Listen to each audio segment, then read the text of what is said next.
शबनळीजमध्ये आपले स्वागत। शबनळीजकरिता मी गजाला सय्यद। पिंपरी चिंचवड शहरातील क्रीडापटू, फुटबॉल प्रशिक्षक संदेश बोर्डे यांच्याबद्दल आज आपण माहिती जाणून घेणार आहोत। त्यांच्या संदेश बोर्डे फाउंडेशन वतीने त्यांनी झोपडपट्टीमध्ये राहणाऱ्या मुलांसाठी अनेक उल्लेखनीय कामगिरी केली आहे। प्रामुख्याने विविध संघर्ष बालकांसाठी ते कार्य करतात। त्यांना नुकतेच मेजर ध्यानचंद जीवन गौरव पुरस्काराने सन्मानित करण्यात आले। त्यांच्याविषयी अधिक माहिती आपण त्यांच्याकडून जाणून घेणार आहोत।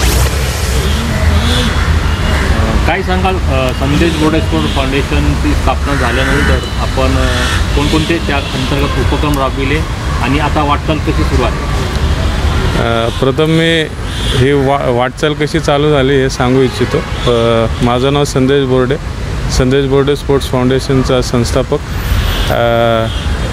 माझी मम्मी ही काळा खडकमध्ये एक डे केअर सेंटरमध्ये काम करत होती। मस्ट म्हणून संस्था आहे आणि त्याच्या अंतर्गत जे कचरा वेचक आहेत किंवा जे गरीब कामगार आहेत ते त्यांच्या लेकरांना असेच स्लममध्ये सोडून ते त्यांच्या कामाला जात होते। परिणामी असं व्हायचं की ते मुलं डुकरासंगती खेळ, कुठं मस्ती कर किंवा बाहेर कचरकुंडीच्या जवळ खेळ असं त्यांचा काही प्रवास होता। तर असं ठरलं गेलं की तिथलच्या मुलांसाठी आपण तिथे एक डे केअर सेंटर चालू करू आणि माझी मम्मी त्या मुलांची सेवा करायची। त्यांना त्या कचऱ्याच्या तिथून घेऊन त्यांना त्या दिवसभर डे केअर सेंटरमध्ये ठेवायची। त्यांना आंघोळ पांघोळ घालून त्यांना ट्युशन घेऊन संध्याकाळी आईवडील आले की सोडायची। हा एकंदर माझ्या आईचा प्रवास होता। मी लहान होतो तेव्हा माझ्या आईचं निधन झालं आणि तरी पण मला ती जागा काळा खडक हे म्हणजे एक अटॅचमेंट होती आणि त्यासाठी मी अधूनमधून त्या मुलांना भेटायचो। माझ्या आईचे जे शिष्य होते किंवा मुलं होते त्यांना वारंवार भेटायचो। वारंवार भेटत असताना असं काही शेजारच्यांनी सांगितलं की जे मुलं माझी मम्मी होती तेव्हा चांगली मुलं होती ती आत्ता काही व्यसन करायला लागले, काही गुन्हेगारी क्षेत्रात जायला लागलेत। यांनी एक छोटी टोळी तयार केली, यांच्याकडे तलवारीसुद्धा आहेत। हे ऐकून थोडं वाईट वाटलं की जेव्हा माझी आई होती तेव्हा हे मुलं चांगले होते आणि आज आई नाही आहे तर मुलं असे बिघडत आहेत।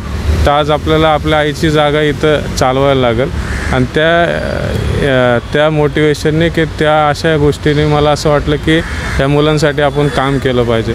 आणि जेव्हा ह्या मुलांसंगती काम चालू केलं तेव्हा लक्षात आलं की हे मुलं अतिशय वाईट मार्गात जाणार होते आणि मग त्यांना पहिलं एंगेज करण्याचं ठरवलं। मग मी त्यांना दर संडेला भेटायचो, मग त्यांना विचारायचो की आठवडाभर काय केलं, मग त्यांना काही टास्क द्यायचं। मग ते टास्क पूर्ण केलं की त्यांना मी फिरायला घेऊन जायचं। मग माझ्या गाडीमध्ये जवळजवळ जेवढे मुलं बसतील, माझ्या मित्राच्या गाडीमध्ये जेवढे मुलं बसतील त्यांना मग कात्रजचं सर्पोद्यान असेल किंवा वेगवेगळ्या गार्डन असेल असं घेऊन त्यांना फिरायला जायचो। पण प्रॉब्लेम असा व्हायचा की उत्पन्न कामाच्या जेवढे काही सॅलरी होईल तेवढंच उत्पन्न होतं आणि हे करत असताना तो खर्च जास्ती वाटू लागला की 10-20 मुलांना घेऊन जायचं, त्यांना ट्रिप करायची, त्यांना मग खाऊ घालायचं, त्यांना संध्याकाळी आणि याच्यात खर्च खूप वाढायला लागला आणि हे सातत्य राहत नव्हतं। म्हणजे एक आठवडा झाला, दुसरा आठवडा झाला तर तिसरा चौथा आठवडा असंच जात होता। मग विचार केला की असं काहीतरी करू की ते मुलं कुठं बाहेर जाऊन घेऊन जायची पण गरज पडणार नाही आणि ते मुलं इथंच काहीतरी राहतील। मग आम्ही त्यांना खेळाच्या माध्यमातून क्रिकेट चालू केलं आणि ज्या मुलांना जो इंटरेस्ट आहे तो त्या करू लागलो। तर काही मुलांना कबूतर उडवायचे आवड होती, मग त्यांना कबूतर घेऊन दिले आणि ते कबुतरामध्ये एंगेज राहिले। पण परिणाम असा झाला की जे मुलं स्कूल ड्रॉपआउट शाळेला आपण टाकले होते ते त्या कबुतराच्या नादात परत शाळा सोडून द्यायचे, सांगायचे की दुपारी कबुतरांना खायला लागतं, संध्याकाळी खायला लागतं, म्हणून त्यांनी शाळा सोडली। मग परिणामी आम्ही काय केलं की तो कबुतराचा जो काही हे होता तो आम्ही बंद केलं। त्या त्यांचं मन डायवर्ट केलं, त्यांना सांगितलं की हे नका करू, आपण दुसरं काहीतरी करू। मग आम्ही क्रिकेटची टीम बनवली आणि असं लक्षात आलं की मुलं जेव्हा खेळत होते तेव्हा ते एकदम व्यवस्थित एंगेज राहत होते आणि त्याच्यामधून काय होत होतं की खेळीमेळीच्या वातावरणात खेळायचे, जिंकायचे, हारायचे, पण त्यांच्या मनात एक होतं की हारलो तरी आपण दुसरी मॅच जिंकू. म्हणजे फिजिकली आणि मेंटली हे दोन्ही गोष्टीची काळजी घेतली जात होती आणि मुलं संध्याकाळी गेले की मुलं निवांत राहायचे. मग असं करत असताना माझे काही मित्र होते की ते असे म्हटले की कमिशनर ऑफिसमध्ये पण असं काहीतरी विधी संघर्षित मुलांसाठी करायचं चाललं आहे. तू ऑलरेडी एक स्लममध्ये करतो, तुझा अनुभव आहे, तर तू भेट. आणि जेव्हा मी त्या काळातले कमिशनरांना भेटलो तेव्हा असं लक्षात आलं की तेव्हा एनर्जी 187 म्हणून एक प्रोजेक्ट तयार झाला होता. त्या मीटिंगमध्ये गेलो तेव्हा लक्षात आलं की पिंपरी चिंचवडमध्ये त्या वर्षात जवळजवळ 187 विधी संघर्षित मुलं होते. आकडा फार होता आणि असं वाटलं की काहीतरी आपण करू शकतो. म्हणून मी जे हे करतो ते त्यांना मी जेव्हा सांगितलं तेव्हा ते म्हटलं की आपण एकच अशी स्लम घेऊ की ज्याच्यामध्ये आपल्याला हे मुलांचं एक्सपेरिमेंट करता येईल. मग आम्ही जेव्हा हे केलं की एक सर्वे केला त्याच्यामध्ये असं कळलं की वॉटर स्कीममध्ये जास्तीत जास्त विधी संघर्षित मुलं होते किंवा त्या भागामध्ये एक गुन्हेगारीचा हॉटस्पॉट होता. मग आम्ही वॉटर स्कीमच्या इथं शाळा बघितली, मग तिथलच्या मुलांना आम्ही बघितलं आणि नंतर असं लक्षात आलं की एक सर्वे जेव्हा आम्ही स्वतः संदेश बोर्डे स्पोर्ट्स फाउंडेशनच्या वतीने आणि पोलिसांच्या वतीने जेव्हा मी एक सर्वे केला त्याच्यात लक्षात आलं की मुलं 6 वाजेपर्यंत शाळेत व्यवस्थित असतात. मुलं जेव्हा संध्याकाळी शाळा सुटल्यावर 6 वाजता घरी येतात, दप्तर टाकतात, हातपाय धुत पण नाहीत, ते लगेच मित्रांकडे जातात. 6:30 ते 9 वाजेपर्यंत मित्रांसंगती असतात. मग त्याच्यामध्ये मित्राचा बड्डे असेल, एखाद्या कट्ट्यावर बसून मुलांना उचकी असेल किंवा शिवीगाळ असेल किंवा मग मित्रांच्या संगतीने लागून सिगरेट, दारू असं काहीतरी व्यसन चालू असेल, असं एक सर्वेमध्ये कळलं. मग असा विचार केला की 6:30 ते 9:30मध्ये जे मुलं अशा ॲक्टिव्हिटीजमध्ये अडकत आहेत तर आपण ह्याच टायमिंगमध्ये आपण ह्यांना स्पोर्ट्स शिकूयात. म्हणून राहुलनगरमध्ये जी शाळा आहे त्या शाळेमध्ये आपण त्यांना प्रॅक्टिस घेण्याचं ठरवलं. सुरुवातीला जेव्हा त्यांना सांगितलं तेव्हा लिटरली 13च मुलं आले होते. मग असं वाटलं की एवढी मोठी स्लम आणि त्याच्यामध्ये फक्त 13 करायचं की नाही. एक आठवडा झाला, दुसरा आठवडा झाला, मुलं काही येतच नव्हते. मग नंतर आम्ही असं ठरवलं की या मुलांना सांगायचं की तुमचे मित्र घेऊन या जे तुम्हाला असं वाटतात की विधी संघर्षित आहेत किंवा व्यसन करतात, शिव्या देतात, भांडणं करतात, त्यांना घेऊन या. मग असं झालं की 13चे 26 झाले, 26चे 52 झाले, 52चे जवळजवळ 100 झाले आणि 100चे 120 पेक्षा जास्ती मुलं झाले. आणि असं लक्षात आलं की आता आपल्याला बॅचेसमध्ये ह्यांना शिकवायला लागेल. मग आम्ही त्या मुलांच्या बॅचेस केल्या. ज्यांना कबड्डी आवडतं त्यांना कबड्डी केलं, ज्यांना फुटबॉल आवडतं त्यांना फुटबॉल केलं, ज्यांना क्रिकेट आवडतं त्यांना क्रिकेट केलं आणि हे सगळं आपण त्यांना कोचिंग चालू केली. ही कोचिंग चालू होत असताना त्या पिरियडमधलं जवळजवळ 3 वर्षापूर्वी त्या निगडी पोलीस स्टेशनचे जे क्राईम पी आहेत त्यांचं असं म्हणणं होतं की हा उपक्रम जेव्हापासून चालू झाला आहे सर, तेव्हा जिथं रोज गुन्हेगारी घडत होती तिथं 2.5 महिन्यात फक्त एक शरीरविरुद्ध गुन्हा दाखल झाला आहे. आणि हे ऐकून फार छान वाटलं. आणि त्यांनी हे एक मुलांना किट देताना जो एक कार्यक्रम होता त्याच्यामध्ये हे सांगितलं होतं. मग असं वाटलं की जर आपण एका स्लममधून जर एवढी गुन्हेगारी कमी करू शकतो तर नक्कीच आपण पिंपरी चिंचवडमध्ये जवळजवळ 72 स्लम्स आहेत, आपण त्याच्यामध्ये देखील काहीतरी करू शकतो. मग हे करत असताना ऑब्झर्वेशन हाऊसमध्ये म्हणजे निरीक्षण गृहामध्ये असं कळलं की असे एक संस्था आहे की जी पिंपरी चिंचवडमध्ये अशा मुलांना घेऊन जाते. मग मला तिथं निरीक्षण गृहात बोलवलं. त्यांचा एक प्रॉब्लेम होता की त्यांनी सांगितलं की सर आमच्याकडं मुलं अशी आहेत की जे रात्रीचे व्यसन करायचे, मग रात्री व्यसनामध्ये चोरी कर, मारामारी कर आणि हे दिवसभर झोपायचे आणि रात्रीचे व्यसन करून बाहेर त्यांच्या एरियामध्ये फिरायचे. आता हे निरीक्षण गृहामध्ये पण आता प्रॉब्लेम असा आहे की दिवसभर ॲक्टिव्हिटीजमध्ये थांबतात. हे यांना जे काय ॲक्टिव्हिटीज होती त्याच्यामध्ये ते थांबलेले असतात पण रात्री यांचा प्रॉब्लेम असा आहे की यांना झोपच लागत नाही. मग झोप लागली नाही की मग ह्याला उचकव त्याला उचकव, मग चिट्टी पाणी खेळ, चिट्टी पाणीमध्ये पाणी भरत असताना मारून मारून त्या मुलाला त्रास द्यायचा आणि असं एक वेगळा एक त्रास तिथं होत होता. तर मी म्हटलं ह्याचं एकदम साधं सोपं उपाय. ते म्हटले काय, आम्ही तर मेडिकल केलं, त्यांना मानसोपचारचे डॉक्टर आहेत, सायकियाट्रिस्ट आहेत, त्यांना दाखवलं, त्यांच्याकडून होत नाही. पण असं तुम्ही काय करणार आहे? मी म्हटलं मॅडम मी आत्ता तुम्हाला सांगत नाही, तुम्हाला रिझल्ट आल्यावर मी तुम्हाला सांगतो आपण काय करणार आहे. मग मी तिकडं जायला लागलो. शनिवार रविवार आपण तिकडं जायला लागलो. मुलं शनिवारी आपण त्यांचा वर्कआउट घ्यायचो, त्यांची PT घ्यायचो. रविवारी पण त्यांना PT झाल्यावर खेळायला 1-2 तास आपण त्यांना द्यायचो. रविवारी पण सेम 1-1.5 तास त्यांची PT आणि 1-2 तास ते खेळायचे. मुलं एवढे खेळायचे की ते दमून जायचे की असं की रविवारी खेळातून ते बाहेर पडले, जेवले की जे झोपायचे ते डायरेक्ट सोमवारी सकाळीच उठायचे किंवा सोमवारी पण त्यांचं दुपारपर्यंत अंग दुखायचं. मग ते म्हणायचे आमचं अंग दुखतं आहे. आम्ही म्हणजे कोण म्हटलं ना आपण मस्ती करू तरी ते म्हणायचं नाही ना झोपू दे, माझं अंग दुखतं आहे. मग जेव्हा मला विचारलं की तुम्ही असं काय केलं, तर मी म्हटलो निसर्गाचा नियम आहे की ऊर्जा आपण बनवू शकत नाही किंवा घडवू शकत नाही किंवा त्याला नष्ट पण करू शकत नाही, पण आपण ती एक फॉर्ममधून दुसऱ्या फॉर्ममध्ये आपण ट्रान्सफर करू शकतो. तर त्यांची फक्त नेगेटिव्ह एनर्जी ती आपल्याला पॉझिटिव्ह एनर्जीमध्ये ट्रान्सफर करायची. जे ते मारामाऱ्या करून त्यांची एनर्जी जे वापरत होते ते आपण स्पोर्ट्समध्ये त्यांची एनर्जी आपण कन्वर्ट केली. ते थकतायत, आता झोपतायत. मग त्यांना खूप आवडलं आणि त्याच्यानंतर आपण तिथं चालू केलं. हे करत असताना निगडीची पण आपण जी टीम होती त्या टीममधून आपण चांगले प्लेयर्स निवडले. मग स्लम सॉकरने आपल्याला पिंपरी चिंचवडसाठी अपॉइंट केलं होतं जिल्हास्तरीय मॅचेससाठी. तेव्हा आम्ही इथं शिकलो वेगळं आणि तिकडं गेलो तेव्हा एकदम काहीतरी वेगळंच असं तो फॉर्मॅट होता. इथं आम्ही 8 साईडची प्रॅक्टिस केली.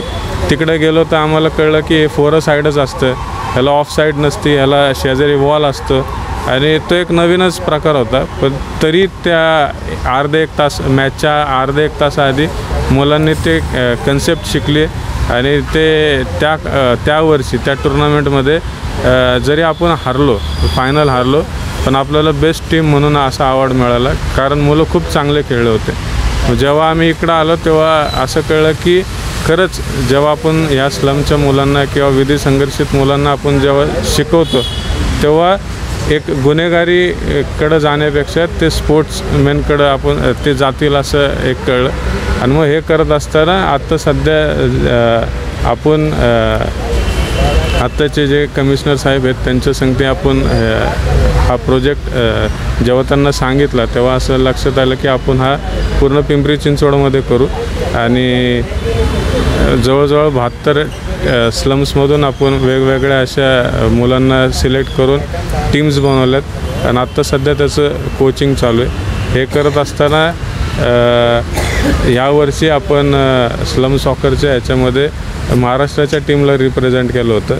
महाराष्ट्राची टीम कलकत्त्याला जाऊन ती जिंकली आणि आपला एक मुलगा एक मुलगी होमलेस वर्ल्ड कप 2024साठी निवड झाली त्यांची आणि ते येणाऱ्या दिवसांमध्ये म्हणजे 19 तारखेला साऊथ कोरियाला खेळण्यासाठी जाणार आहेत. तर असे वेगवेगळे खेळाडू आपण आपल्या स्पोर्ट्स माध्यमातून स्पोर्ट्स फाउंडेशनच्या माध्यमातून जवळपास भरपूर असे खेळाडू आपण तयार केलेले आहेत. आपण आत्ता स्लम सॉकरचा उल्लेख केला आहे, त्यांच्याशी कनेक्टेड कसं झालं आपण? विजय बारसे हे प्रसिद्ध व्यक्तिमत्व आहे स्लम सॉकरचे आणि त्यांच्या माध्यमातून पण आपण काम करतायत, त्याबद्दल थोडक्यात चाल. स्लम सॉकर बद्दल सांगण्यापूर्वी मी सांगतो की स्पेशली विधी संघर्षित मुलांसंगती आपण काम का चालू केलं. जेव्हा या विधी संघर्षित मुलांसंगती खेळत होतो, काम करत होतो, शिकवत होतो तेव्हा एक असं लक्षात आलं की विधी संघर्षित बालक हे समाजाचा एक असा घटक आहे की जे प्रेमापासून वंचित आहेत. स्वतंत्र भारतामध्ये राहूनसुद्धा त्यांना स्वातंत्र्य नाही आहे, किंवा आपण असं म्हणू शकतो की त्यांचे आईवडीलसुद्धा त्यांच्यावर प्रेम करत नाहीत. जर आईवडीलच करू शकत नाहीत तर समाज देखील त्यांच्यावर प्रेम करत नाही. आपण स्वतः जर आपल्या मुलांचे मुलींचे जर मित्रमैत्रीण तसे असतील तर आपण म्हणतो त्या संगती खेळू नको. म्हणजे समाजाने त्यांना द्वेष केला, त्यांच्या मित्रांनी त्यांचा द्वेष केला, आईवडिलांनीसुद्धा द्वेष केला. एका ठिकाणी या मुलांना बिघडवण्यासाठी 100 लोक तयार आहेत, किंवा त्यांना सपोर्ट करण्यासाठी 100 लोक जर त्यांना वाईट कामं करण्यासाठी जर सपोर्ट करू शकतात, तर त्यांना सुधारवण्यासाठी, त्यांना चांगले माणूस बनवण्यासाठी आपलं काम आहे की आपण त्यांना ते प्रेम द्यावं, जे घरातून मिळत नाही आहे ते प्रेम आपण त्यांना द्यावं. म्हणून हा प्रवास चालू झाला. त्या विदेश संघर्षित मुलांसाठी जास्तीत जास्त फोकस करण्यात आलं. स्लम सॉकर संगती काम करत असताना ॲक्च्युली त्यांच्या संगती इंट्रोडक्शन असं झालं की माझ्या मुलीच्या वाढदिवसानिमित्त मी दरवर्षी फुटबॉल टुर्नामेंट ठेवत असतो, आणि झुंड चित्रपट येणार आहे म्हणजे अजून आला नव्हता. त्याच्या अगोदरच माझी विजय बारसे सरांसंगती एका कार्यक्रमात ओळख झाली होती, आणि मी त्या माझ्या मुलीच्या बड्डेच्या टुर्नामेंटनिमित्त त्यांना चीफ गेस्ट म्हणून बोलवलं होतं. जेव्हा ते चीफ गेस्ट म्हणून तिकडं आले तेव्हा त्यांना त्यांचं तरुणपण आठवलं की मी देखील असंच ग्रासरूटमध्ये काम करत होतो, मी सुद्धा अशाच मुलांसंगती काम करत होतो, आणि मी जे काम करतो आहे ते आत्ता नवीन पिढीमधलं कोणतरी काम करतं आहे हे जेव्हा त्यांनी बघितलं तेव्हा त्यांना आनंद झाला. आणि तेव्हापासून म्हणजे 2018मध्ये ती टुर्नामेंट होती, ते 2018पासूनचं आमचं एकदम चांगलं रिलेशन झालं. ते पुण्यात जेव्हा जेव्हा येतात तेव्हा ते नक्कीच मला फोन करून येतात, किंवा एक आमचं असं वडिलांचं आणि मुलासारखं असं रिलेशन झालं. आणि जेव्हा जेव्हा मी माझ्या कामामध्ये असं असतं की नेहमीच चांगलं होईल असं नसतं, तर कधी कधी अपसेट होतो, टेन्शन येतं, डिप्रेशन येतं, किंवा असं वाटतं की आपण हे करतो आहे ह्याचं काय, म्हणजे आपण ह्याच्यातून काय साध्य करतो आहे. म्हणजे जेव्हा लोक तुमच्याबद्दल काय काय बोलतात, वाईट बोलतात, किंवा आपण शिकवलेले मुलं जेव्हा आपल्याकडं चुकीच्या ह्याने बोलतात, तेव्हा असं वाटतं की हे सगळं सोडून द्यावं. जेव्हा जेव्हा असं वाटतं तेव्हा तेव्हा मी सरांसंगती बोलतो, आणि ते त्यांच्या अनुभवातून सांगतात की हे होतंच, म्हणजे असं नाही आहे. मला अजून आठवतं की एक काळ असा होता की मी त्यांना म्हटलो की सर आपण हे करतो, आपण आपल्या पगारातून हे सगळं करतो, तरी लोक म्हणतात की हा डोनेशनसाठी करतो, हा प्रसिद्धीसाठी करतो, किंवा ह्याला काहीतरी ह्याचा स्वार्थ आहे. तेव्हा त्यांनी मला खूप चांगलं उदाहरण दिलं. त्यांनी मला सांगितलं की आपण एखाद्या झाडाला दगड कधी मारतो. तेव्हा मी म्हटलो की सर चाललो आणि जर असं वाटलं की त्या झाडाला फळ आहे तर तेव्हाच आपण त्या झाडाला फळ मारतो. तर ते म्हटले हे लोक बाकीच्या लोकांना काय नाही बोलत, कारण त्यांना बोलण्यासारखं काय नाही. आपण झाडाला फळ अशालाच मारतो ज्या झाडाला जास्ती फळ लागले. जेव्हा तुम्ही जास्ती चांगले कामं करतात तेव्हाच तुमच्या साईडनी लोक तुम्हाला वाईट बोलणार आहेत, किंवा तेव्हाच तुम्हाला लोक नावं ठेवणार आहेत. जेव्हा ते दगडं मारतील तेव्हा समजून जायचं की आपण लोकांना फळं देतो आहे. आणि फळाचा एक चांगला गुणधर्म असा आहे की तुम्ही त्याला प्रेमाने तोडा नाही तर दगड मारून तोडा, ते गोडच लागतं. म्हणजे फळ त्याचं गुणधर्म सोडत नाही, किंवा तो असं नाही म्हणत की तू मला प्रेमाने तोडलं मी आता तुला गोड होतो, मला तू दगड मारला आता मी आंबट होतो. फळाचं गुणधर्म तो सोडत नाही. तसं आपण आपलं गुणधर्म सोडायचा नाही. आपण जे आपल्याला देवाने शिकवलेलं आहे तेच आपण करायचं. लोकांनी किती वाईट बोलू दे, आपल्याला माहिती आहे आपण काय करतो, आणि आपण त्याप्रमाणे आपलं काम सातत्य ठेवायचं. देव नक्कीच आपल्याला प्रत्येक गोष्टीमध्ये मदत करतो. आणि याचं मी उदाहरण देतो की जेव्हा आपण चांगलं करतो तेव्हा देव आपल्याला कसं मदत करतो. निरीक्षण गृहामध्ये म्हणजे भारतामध्ये असा कधीच प्रयोग झाला नाही की निरीक्षण गृहामधले 9 मुलं आपण बेल आऊट केले होते, आणि त्यांना नागपूरला स्लम सॉकरच्याच सेंटरला आपण कोचिंगसाठी नेत होतो. जेव्हा नेत होतो तेव्हा अनेकांनी प्रश्न विचारला की सर मी जेव्हा नेणार होतो त्याच्या 1-2 आठवड्यापूर्वीच मुलं निरीक्षण गृहातून पळून गेले होते. तेव्हा सगळे म्हटले की सर हे कसं शक्य आहे, मुलं आतमध्ये राहून पळून जातात तुम्ही तर 9 जणं बाहेर काढताय आणि तुम्ही रिस्क घेताय. ह्याच्यात तर तुमच्यावर जर पळून गेलं तर तुमच्यावर एन्क्वायरी होऊ शकते, मुलांना पळून लावण्यासाठी मदत केली म्हणून. किंवा हे मुलांचे अशी टेंडन्सी असते की गोड गोड बोलायचं आणि इथून पळून जायचं. तर मी एकच त्यांना बोललो होतं की मी हे करतो, जर हे चांगलं असेल तर देव मला मदत करेल. जर मी चुकीचं असेल, माझं इंटेन्शन जर चुकीचे असतील तर ह्याच्यातलं काहीतरी ह्याच्यातून प्रॉब्लेम होईल आणि माझं काम थांबेल. मला आनंद वाटतो की मी या मुलांचा सगळा अभ्यास केला, त्याप्रमाणे ट्रिप प्लॅन केली. 9 मुलं, त्यातले जवळजवळ 6 मुलं मर्डरमधले होते आणि 3 मुलं चोरी मधले होते. पण 9च्या 9 मुलं मी नागपूरला एकटा घेऊन गेलो, तिथं कोचिंग केलं, तिथून परत एकट्या त्यांना 9 जणांना घेऊन आलो आणि एकही मुलगा पळून गेला नाही. एवढं त्या जज मॅडमला आवडलं होतं की मॅडमने त्याच दिवशी 9 पैकी 8 मुलांना त्याच दिवशी सोडलं. फक्त एक मुलगा शिक्षेमधला होता, त्याची शिक्षा पूर्ण होण्यासाठी त्याला आतमध्ये ठेवलं. पण 9च्या 9 मुलं सुखरूप आले. म्हणून मला असं वाटतं की जेव्हा तुम्ही चांगलं काम करता तेव्हा देव नक्कीच तुमच्या संगती असतो आणि देव तुम्हाला मदत करत असतो. विधी संघटित बालकांसाठी आपण काम करताय, त्यांना क्रीडा क्षेत्रात प्रवास नेत आहे, पण त्यासाठी तुम्हाला खूप त्रास सहन करावा लागला असेल, कारण विधी संघर्षित बालके यांना प्रवास आणणे हे खूप अवघड काम आहे. जेव्हा मी म्हणतो की विधी संघर्षित मुलं मध्ये काम करण्याची मला खूप इंटरेस्ट आहे, तेव्हा असं वाटतं की कधी असं वाटतं की हा क्षेत्र निवडलं हे योग्य आहे की नाही. मला अनेक जण म्हणतात तुम्ही गरीब मुलांमध्ये काम करा, तुम्ही आदिवासी मुलांकडं काम करा, तुम्हाला त्याच्यामध्ये स्कोप आहे, तुम्हाला पब्लिसिटी.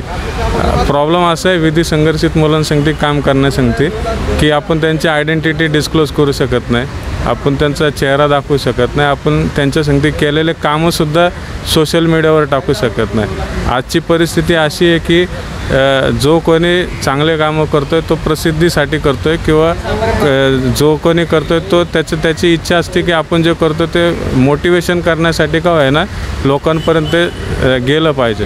पण हा असा घटक की ज्याच्यामध्ये आपण करतो हे फक्त आपल्याला माहिती, लोकांना कोणाला माहीत नसतं आणि आपण ती प्रसिद्धीसुद्धा घेऊ शकत नाही.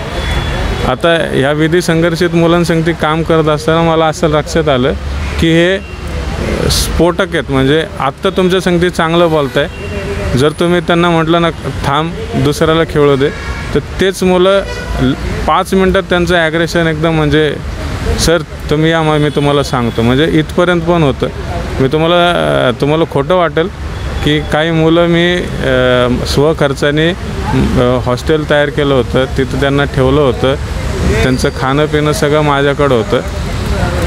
फक्त काही कारण पण असं होतं की मी अचानक एकदा गेलो आणि तिथं मला लक्षात आलं की हे काही व्यसन करत आहेत आणि मला वाईट वाटलं की मी काम करतो, ह्यांना सांभाळतो आणि जर त्या पैशाचं जर हे व्यसन करत असतील तर कुठंतरी थांबलं पाहिजे. आणि म्हणून मी त्यांना म्हटलं होतं की 1-2 महिने तुम्ही तुमच्या घरी थांबा आणि परत मी तुम्हाला बोलवतो. फक्त त्याचा राग त्यांच्या मनात होता, त्यांना कोणी काय सांगितलं असेल मला माहीत नाही, पण त्यांच्यात तो राग होता की सरांनी आपल्याला घरी पाठवलं.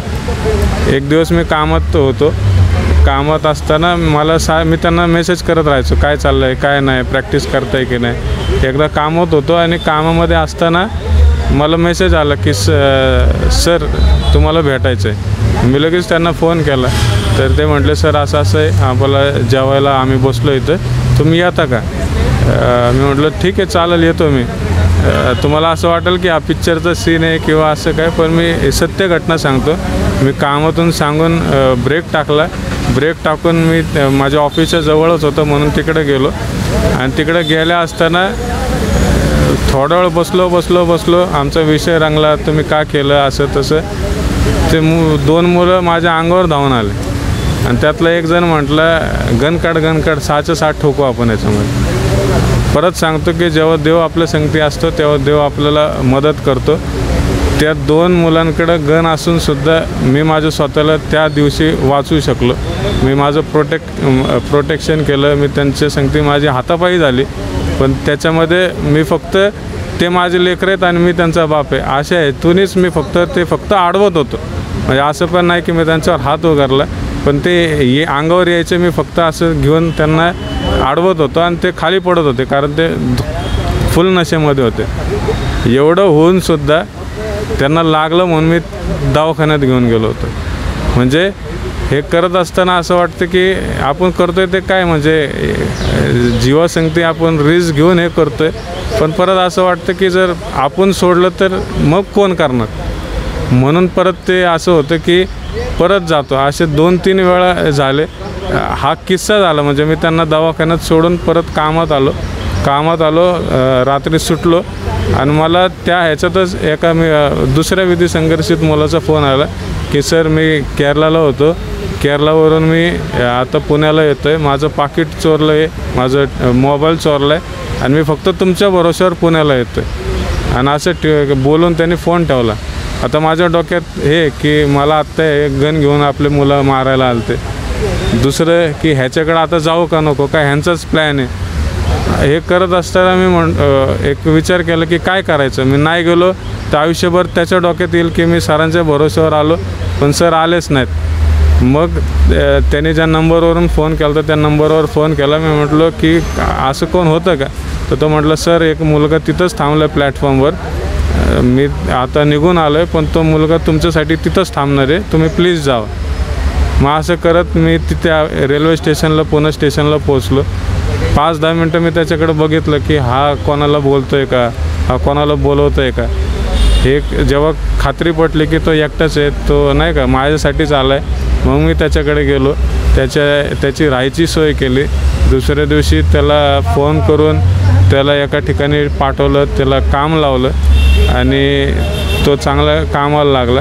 म्हणजे असं वाटतं की जर मी आज ह्या 2 मुलांमुळं जर मी त्याला भेटलो नसतो तर कदाचित अजून एक विधी संघर्षित मुलगा जो सुधारतो आहे तो सुधारला नसता.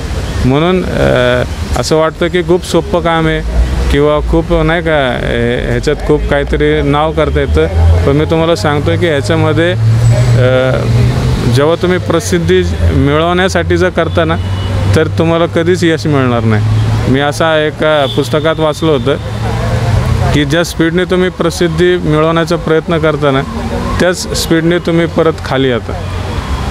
एखादी गोष्ट सातत्याने करत असताल ना तेव्हा ते कदाचित समाजापर्यंत येण्यासाठी खूप काळ लागतो, पण तो काळ जाऊ द्या. तुमचं इंटेन्शन चांगलं ठेवा, तुमचा हेतू तुम्हाला माहिती, तो हेतूवरच फोकस करा.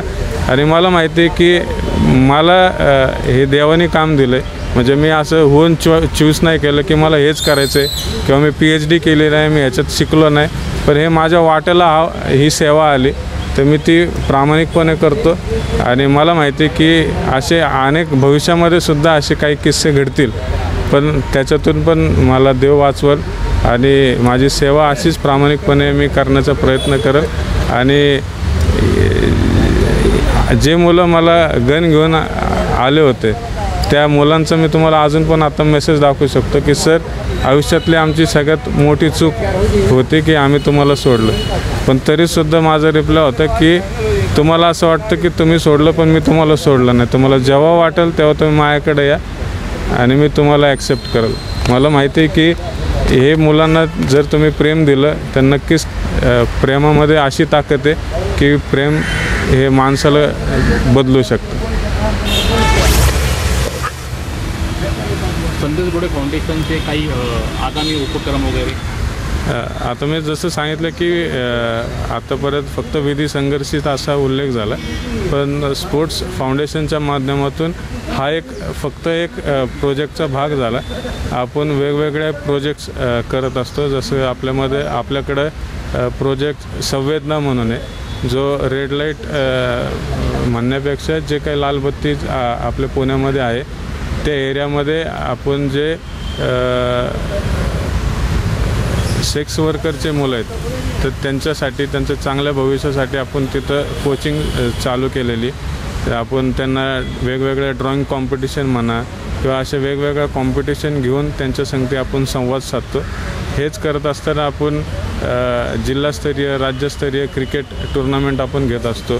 फुटबॉल टुर्नामेंट जसं मी मागाशी सांगितलं की माझ्या मुलीच्या वाढदिवसानिमित्त आपण फुटबॉल टुर्नामेंट होत असतो. आपण हाफ पिच क्रिकेट ठेवतो आणि असे वेगवेगळे टुर्नामेंट्स आपण बाकी ओपन जे मुलं आहेत किंवा जे चांगले मुलं आहेत अशांसाठी सुद्धा आपण टुर्नामेंट घेत असतो. आणि येणाऱ्या दिवसांमध्ये पण ह्या टुर्नामेंट घेत असताना चांगले खेळाडू पिंपरी चिंचवडमध्येच नाही तर पुण्यामध्ये देखील आपण घडवण्याचा प्रयत्न करणार आहोत. आणि हा जो आत्ता सध्या पिंपरी चिंचवडमध्ये आपण जो काही उपक्रम चालू केला आहे तो येणाऱ्या दिवसांमध्ये वेगवेगळ्या जिल्ह्यांपर्यंत घेऊन जायचं आहे.